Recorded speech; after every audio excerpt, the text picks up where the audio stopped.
நடத்தக்கூடிய தகுநிலையை தமிழகத்திலே பண்டைய முன்னோர்கள்லாம் வரையறுத்திருந்தாங்க. ஆனால் இப்போ எந்த குடும்பத்துக்கு போனாலும் இந்த 53% பெண்களில் விதவைகள் மட்டும் குறைஞ்சபட்சம் 20% இருப்பாங்க.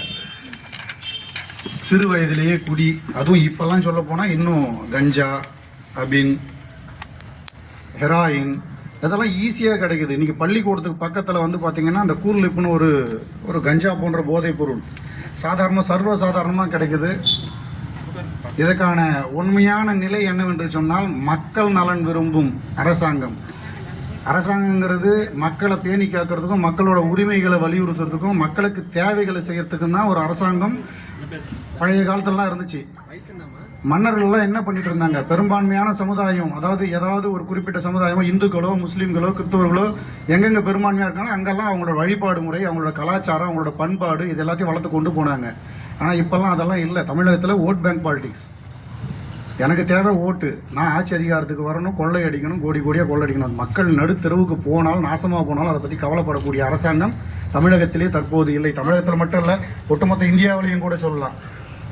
ஆனால் குறிப்பாக தமிழகத்தில் இன்றைக்கி விதவை மக்கள் அதிகம்.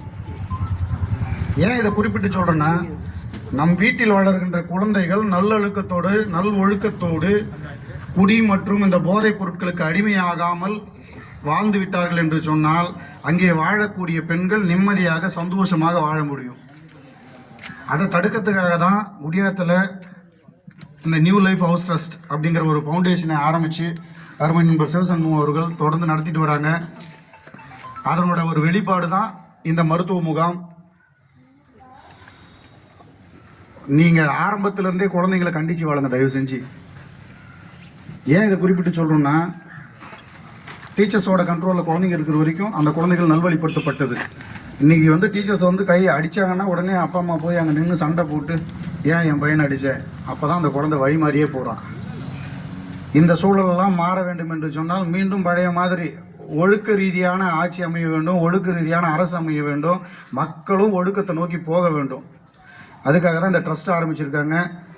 ஏன்னா இந்த சமுதாயத்தில் குடிகாரர்களோட எண்ணிக்கை அதிகமாகி போச்சு. அவங்கெல்லாம் மாறணும், அவங்க ஒழுக்க நெறிக்கு வரணுங்கிறதுக்காக நல்லெண்ணத்தின் அடிப்படையில் இந்த ஒரு ட்ரஸ்ட்டை ஆரம்பித்து இந்த முகாமை நடத்தி கொண்டிருக்கும் அருமை நண்பர் சிவசண்முகம் அவர்களுக்கு மீண்டும் ஒரு முறை எனது வாழ்த்துக்களையும் பாராட்டுகளையும் தெரிவித்து, சமுதாயம் மாறணும், சமுதாயம் கட்டமைக்கப்பட வேண்டும். அதற்கான ஒத்துழைப்பை நாம் நிச்சயமாக இந்த குடியரசு நாட்டிலே தர வேண்டும் என்று கூறி வாய்ப்புக்கு நன்றி கூறி விடுகிறேன். நன்றி, வணக்கம். நன்றி சார். அடுத்தது நகர செயலாளர்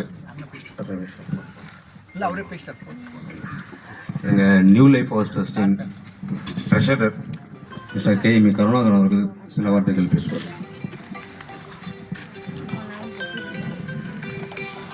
இந்த இலவச கண் மருத்துவ முகாமிற்கு வருகை தந்துள்ள அனைவரையும் வருகை என்று வரவேற்பதில் பெருமகிழ்ச்சி அடைகின்றேன். அடுத்தபடியாக இந்த கண் மருத்துவ முறையை ஊக்குவித்து இங்கு நடத்தலாம் என்று ஒத்துழைப்பு தந்த தி ஐ ஃபவுண்டேஷன் வெள்ளூர் குழு அவர்களுக்கும், குழுவிலே முக்கியமான பொறுப்பில் இருக்கக்கூடிய ஆப்டோமெஸ்டிஸ்ட் மிஸ்டர் ஜி தேவராஜ் அவர்கள், இவர் தான் உங்களுக்கு எல்லாம் பண்ணி விடு கொடுப்பார். அதை ஏற்றுக்கு வந்திருக்கிறது அவரும். அதே மாதிரி அவர் கூட வந்திருக்கிறது சஞ்சய், அவர் கேம்ப் கவுன்சிலர். அதாவது எப்படின்னா கேம்ப் எப்படி நடத்தணும், எங்கே நடத்தணும், எப்படியெல்லாம் இருக்கணும்னு வழி அனுப்புவார். கூட இன்னொருத்தர் மிஸ்டர் திலகராஜ் BSc அவர்களையும் இந்த நேரத்திலே மிக்க மகிழ்ச்சியோடு இந்த உதவிக்கரம் நீட்டிய உங்களுக்கும் மனமார்ந்த நன்றியை தெரிவித்துக் கொள்கின்றேன். நன்றி, வணக்கம். அத்துடன் இந்த நியூ லைஃப் ஹவுஸ் சொசைட்டியினுடைய தத்துவம் பார்த்தால் ஒரு கடினமான சூழலில் நடக்கக்கூடிய ஒரு இயக்கம்.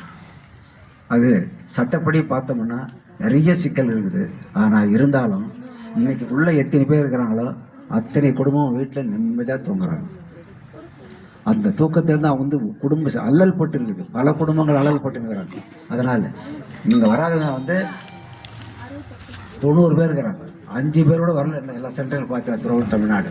ஆனால் அந்த குடும்பம் அதிகிறது. அந்த குடும்பத்தில் தலைவர்கள், மனைவி மக்கள், குழந்தைங்க, பெற்றோர் எல்லாருக்கும் தெரியும். இருந்தாலும் அவங்களுக்கு இது மறுவாழ்வு இல்லம் மட்டும் இல்லை, மறுவாழ்வு அந்த அளவுக்கு அதில் இருக்கிறாங்க. ஆனால் அவங்களுக்கு பல விதமான அரசு துறையிலிருந்தும் மற்ற துறைகளிலிருந்தும் சில சோதனைகளும் பல சோதனைகளும் மிரட்டல்களும் வந்து கொண்டு தான் இருக்கின்றன. இருந்தாலும் அதையும் சமாளித்து இது நடத்தி கொண்டு இந்த சேவை ஏனென்றால் அந்த மருத்துவம் மட்டும் அல்ல, எங்களால் இதையும் செய்ய முடியும் என்று நம் பகுதி மக்களில் இங்கே செய்யணுன்றிருப்பாங்க எங்களுடைய நோக்கம். அதுவும் ஒரு ஏழ்மை குடும்பத்தில் பிறந்தன்ற குறைய சொல்கிறேன். இது இந்த இடம் எங்கள் தாப்பனாருடைய இடத்துலேருந்து நாங்கள் செய்கிறோம். ஏன்னா அவருடைய ஞாபகத்தமாக எல்லாமே செய்கிறோம்.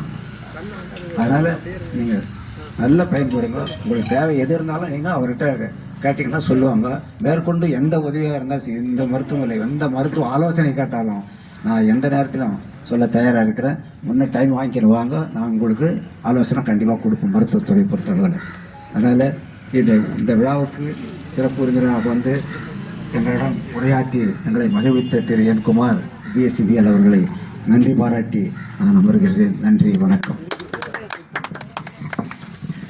அதாவது தான் சமூக சேவை செய்யணுன்னாவே 1000 முறை யோசிக்கிற இந்த உலகில் தன்னுடைய மகனை சமூக சேவை செய்யவும் இந்த அர்ப்பணிப்பு உணர்வோடு நீங்கள் பொதுநல சேவை செய்யுங்க அப்படின்னு சொல்லிட்டு நமக்கு குடியாத்தம் பகுதியிலே இந்த ட்ரஸ்ட்டை அமைத்து பொதுமக்களுக்கு உதவுங்கள் என்று வாழ்த்தி வழி அனுப்பிய அவருடைய தந்தை பொருளாளர் அவர்களுக்கு என்னுடைய சார்பிலும் சால்வை அணிவித்து மரியாதை செய்கிறோம்.